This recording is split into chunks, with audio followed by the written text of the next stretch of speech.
তো বন্ধুরা, এই দেখেন আমাদের আরেকটি মেটেরিয়াল স্টোর। তো এই মেটেরিয়াল স্টোরে সিকিউরিটিও আছে, সব কিছু আছে। তারপরেও সংরক্ষণ বা এই যে এখানে ভিতরে কাজ হচ্ছে কিনা বা কোনো কিছু হচ্ছে কিনা বা অ্যাক্সিডেন্ট, সব কিছু অ্যানালাইসিস করার জন্য এই যে খুঁটিটা দেখতেছেন, এই খুঁটির ভিতরে ক্যামেরা আছে। এই যে ক্যামেরা আছে, এই ক্যামেরা দিয়েই অ্যানালাইসিস করে থাকেন কোম্পানি, এর ভিতরে কি হচ্ছে না হচ্ছে। তো প্রত্যেকটা জায়গায় 100 মিটার 150 মিটার দূরে দূরেই এরকম ক্যামেরাগুলো লাগানো রয়েছে। চারিধারে গাছগুলো, এই যে ছোটো ছোটো গাছগুলো, তারপরে এই বড় গাছগুলো তো ডালপালাগুলো কেটে দিছে, ছোটো ছোটো গাছগুলো সব পরিষ্কার করে দিচ্ছে, যাতে এই রাস্তায়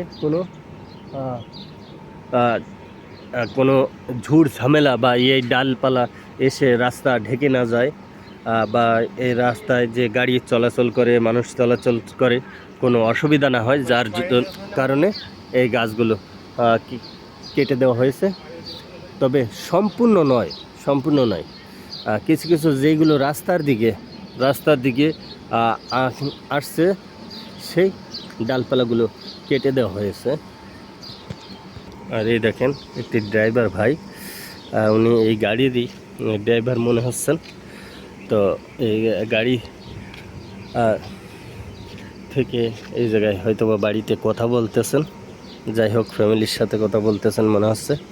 তো এই গাড়িরই ড্রাইভার।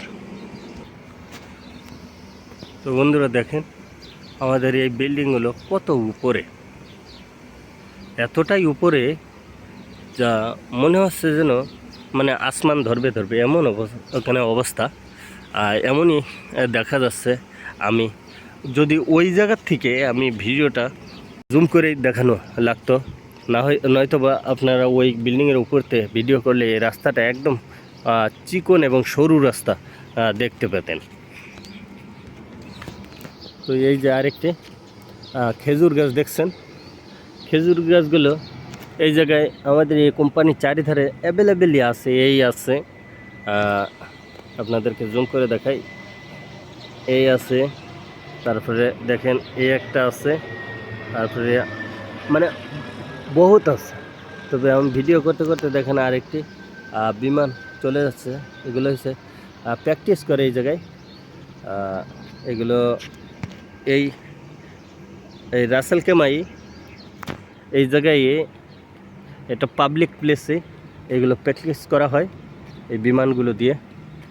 তো বন্ধুরা, যে কথা বলছিলাম যে এই খেজুর গাছগুলো এই জায়গায় অ্যাভেলেবেল আছে। তবে এক সময় আমরা দেশে থাকতে আমরা দেশীয় খেজুর যখন খেতাম, তখন আমরা ওখানে বাড়ির থেকে বেরোলেই তখন আপনাদের এলাকায় আছে কি না জানি না, তবে আমার ভিডিওতে আপনি দেখে কমেন্ট করে জানাবেন আপনাদের এলাকায় কি খেজুর গাছ ছিল। তবে আমাদের যে এলাকাটা, যেই জেলা, সেই জেলার নাম হয়েছে যশোর। তবে এই যশোর জেলায় খুব খেজুর গাছ ছিল।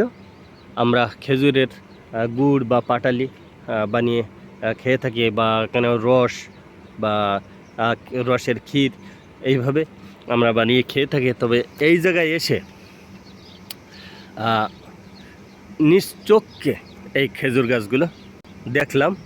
আর দেশে থাকতে আমরা দেশীয় প্রজাতির খেজুরগুলো খেতাম আর বলতাম, যদি কোনো সময় সৌদি, দুবাই যেতে পারি, তাহলে আমরা সৌদির খেজুরগুলো পরিমাণ খাবো।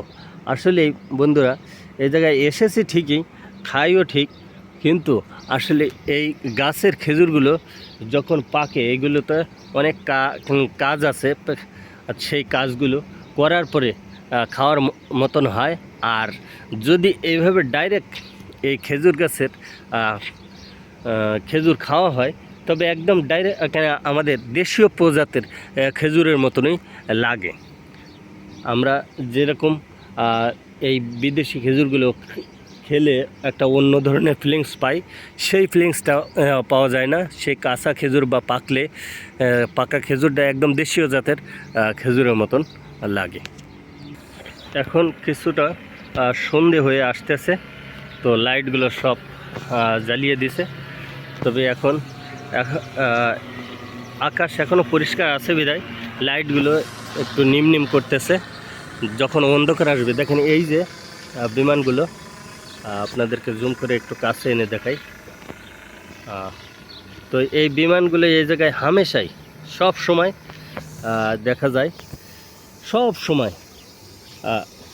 আমরা যখন দেশে ছিলাম তখন যদি কোনো একটা বিমান বা হেলিকপ্টার দেখতাম, তা আমরা দল বেঁধে বন্ধু বান্ধব যা আছে সবাই এই পিছনে দৌড়াতাম। আসলে কি ভাই, আমরা কি দৌড়ে ওকে ধরতে পারবো না ওকে ইয়ে করতে পারবো? যতটুকু চোখের সামনে থাকবে ততটুকুই দেখতে পারবো। তবে এই জায়গায় কি বলবো ভাই, আমরা হাত দিয়েও আমরা শুয়ে দেখেছি। কারণ এই জায়গায় একটি এয়ারপোর্ট, প্র্যাকটিস এয়ারপোর্ট আছে আমাদের এই যেই অঞ্চলে আমরা থাকি সেই অঞ্চলেই প্র্যাকটিস এয়ারপোর্ট আছে। তো ওই জায়গায় আমরা হাতিয়েও দেখেছি এই বিমানগুলো।